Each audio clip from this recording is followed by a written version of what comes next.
اذا السلام عليكم ورحمه الله تعالى وبركاته. اليوم غادي ندير معكم واحد الرتوش ديال بلوجين كالعاده ان شاء الله. هذا بلوجين طب يعني من النوع الجيد وبغينا نقصوه، ولكن بغينا نقصوه في السمطه وفي لي هونش في نفس الحين. ولكن الا جينا نقصوه من الخلف كالمعتاد كي درت لكم في واحد الرتوش، عندنا هاد لو شارم ديال الخياطه، هاد الجماليه ديال الخياطه ديال دوبليغوي اللي كدير الشركه اللي مختصه فيه ديال بلوجين.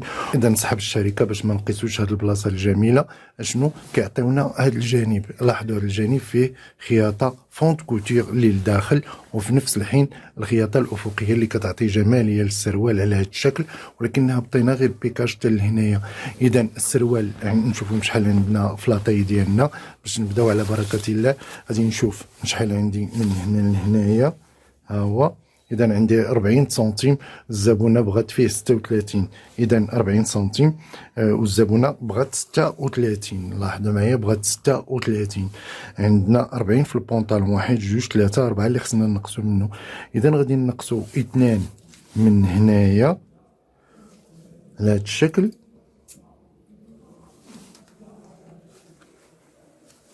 و2 ديالنا من هنايا في هذا الجانب. اذا غادي نقصوا 2 من هنا و2 من هنا. اشنو المعمول ديالنا؟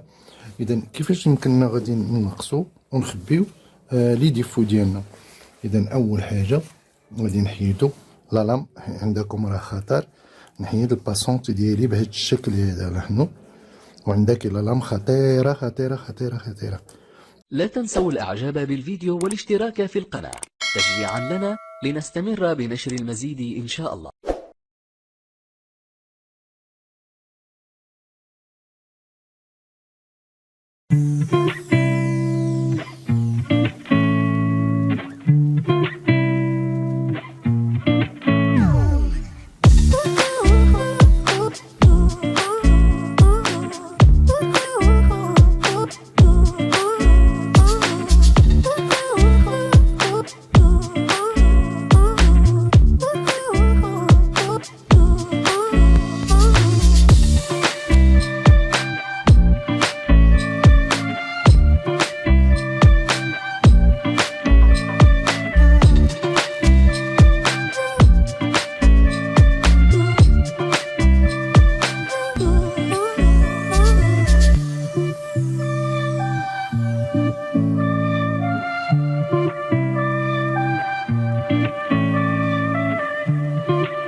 لا تنسوا الإعجاب بالفيديو والاشتراك في القناة تشجيعا لنا لنستمر بنشر المزيد إن شاء الله.